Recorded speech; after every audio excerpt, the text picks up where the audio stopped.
दोस्तों, आपने कभी सुना है क्या किसी का छोटा सा दान क्या किसी का किस्मत बदल सकता है? इस कहानी से हम जानेंगे जब भाग्य भी किसी के खिलाफ हो तो कैसे सच्चे दिल से किया हुआ दान भी मौत को मात दे सकता है।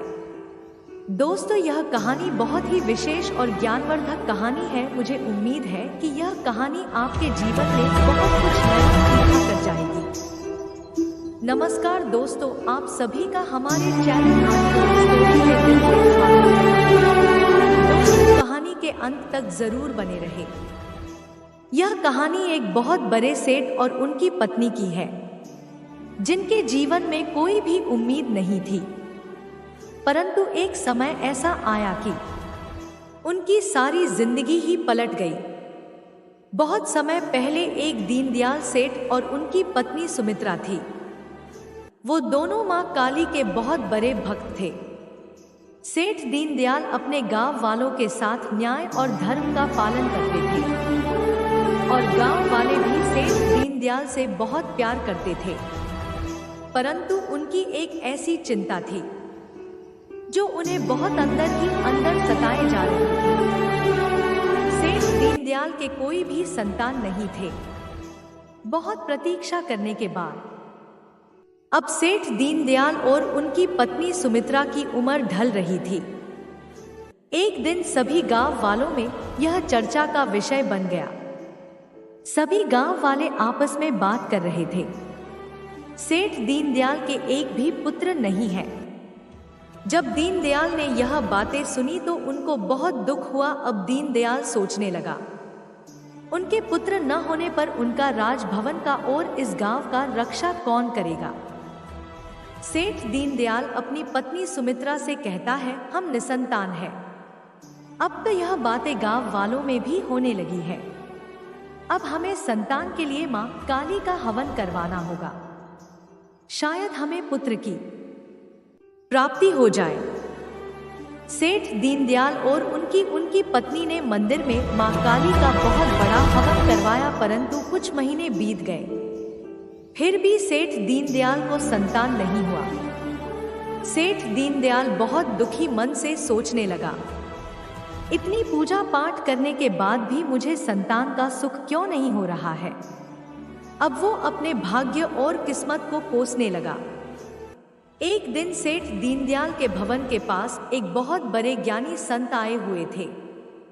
जैसे ही सेठ दीनदयाल को पता चला कि हमारे गांव में बहुत बड़े संत आए हुए हैं, सेठ ने तुरंत ही अपनी पत्नी सुमित्रा के साथ उस संत के कुटिया में गए। संत के कुटिया में पहुंचे ही सेठ दीनदयाल और उनकी पत्नी सुमित्रा उस संत के पैरों में गिर गए। सेठ ने संत से बोले, गुरुवर, मेरे कोई भी संतान नहीं है। मैं इतना पूजा पाठ करवाता हूँ, फिर भगवान मेरी प्रार्थना स्वीकार नहीं करते हैं। तभी संत बोलते हैं, मुझे पता है तुम्हें औलाद क्यों नहीं हो रही है। यह बातें सुनकर सेठ दीनदयाल ने बड़ी जिज्ञासा से पूछा, आप ही बताएं गुरुवर, मुझे पुत्र क्यों नहीं हो रहे हैं। तभी संत ने कहा, आपके पिछले जन्मों के कुछ बुरे कर्म हैं। आपने पिछले जन्म में राजा थे और एक गर्भवती महिला के पति को आपने अलग करवा दिया था। यह उसी गर्भवती महिला का श्राप है। सेठ दीनदयाल यह सब सुनकर बड़ी व्याकुलता के साथ संत से पूछा, गुरुवर, क्या इस श्राप से मुक्ति होने का कोई उपाय है। संत ने कहा, हाँ, मैं आपको मुक्त भी कर सकता हूँ और पुत्र जन्म की भी प्राप्ति का सुख दे सकता हूँ। संत अपने झोले से एक डिब्बी निकाली और उस डिब्बी को उस सेठ दीनदयाल को दे दी और कहा, इस डिब्बी में मेरे दिए हुए चूर्ण है, जिसे दूध में मिलाकर आप अपनी पत्नी को पिला दीजिएगा। परंतु आपके पुत्र की उम्र केवल 25 साल का होते ही उसकी मृत्यु हो जाएगी। यह सुनकर मानो सेठ दीनदयाल के पैरों तले जमीन ही घुसक गई। परंतु सेठ दीनदयाल ने सोचा, अगर मैं अपने पुत्र की विवाह 25 वर्ष होने से पहले कर दूंगा तो उसकी बारिश आ जाएगी हमारे कुल को आगे बढ़ाने के लिए। संत के दिए अनुसार चूर्ण सेठ दीनदयाल ने अपनी पत्नी को दूध में मिलाकर श्रद्धा पूर्वक पिला दिया। कुछ समय बाद सेठ दीनदयाल के घर एक सुंदर पुत्र हुआ। सेठ दीनदयाल ने अपने पुत्र का नाम सूर्यवंशम नाम रखा। सेठ दीनदयाल और उनकी पत्नी खुशी का जश्न पूरे गांव वालों के साथ मना रहे थे। सेठ दीनदयाल ने अपने पुत्र का लालन पोषण बहुत सुखमय से किया। कई वर्ष बीत जाने के बाद अब सेठ दीनदयाल के पुत्र की उम्र 24 का होने को जा रहा था। अब जैसे जैसे सेठ के पुत्र की उम्र बढ़ रही थी, वैसे वैसे सेठ दीनदयाल को चिंता सताने लगी। वहीं बगल के दूसरे नगर में एक बहुत सुंदर ब्राह्मण की कन्या थी, जिसका नाम रूपमती था, जो पूजा पाठ दान धर्म में बहुत विश्वास रखती थी। ब्राह्मण की पुत्री आए दिन गरीबों की मदद करती थी, भूखे को खाना खिलाती थी। सेठ दीनदयाल ने अपने पुत्र का विवाह ब्राह्मण की पुत्री रूपमती से करवा दिया। अब सेठ दीनदयाल की चिंता और बढ़ चुकी थी, क्योंकि सेठ दीनदयाल के पुत्र का उम्र 24 का होने जा रहा था। एक दिन रूपमती अपने पति सूर्यवंशम के लिए स्वादिष्ट पकवान बना रही थी।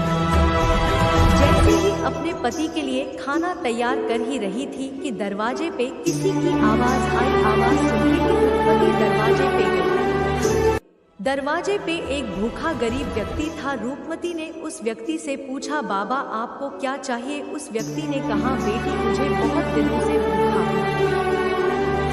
रूपमती ने सोचा, विवाह के बाद मैंने कितने दिनों तक दान पुण्य नहीं किया है, आज मैं यह खाना इस भूखे को दे देती हूँ। इनके लिए मैं दूसरा खाना बना दूंगी। रूपमती वह खाना उस भूखे को दे देती है। वह भूखा व्यक्ति खाना लेकर अपने घर जाता है और अपनी बेटी और पत्नी को वह खाना दे देता है। इधर सेठ का पुत्र अपने कमरे में सोने ही जा रहा था कि यमराज ने सूर्यवंशम का प्राण लेने आ गया। कमरे में एक जहरीले बिच्छू भी था, जो सूर्यवंशम को डसने के लिए तैयार था।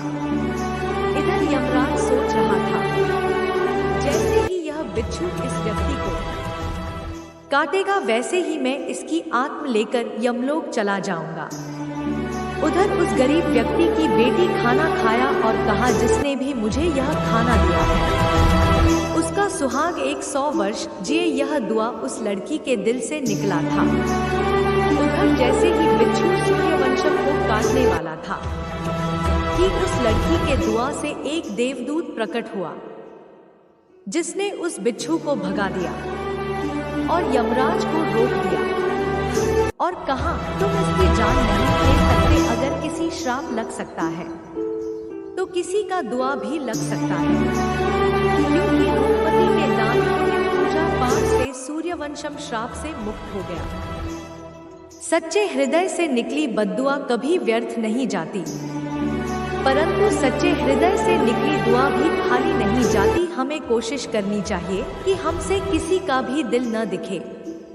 अगर जाने अनजाने में कोई गलती हो भी जाए तो तुरंत हमें अपनी गलती का पश्चाताप कर लेना चाहिए, क्योंकि किसी दुआ खाली नहीं जाती तो किसी का श्राप भी खाली नहीं जाती।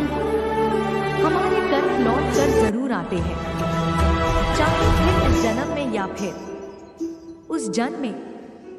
दोस्तों, कहानी पसंद आई हो तो हमारे चैनल को सब्सक्राइब जरूर करें। धन्यवाद दोस्तों। राधे राधे दोस्तों।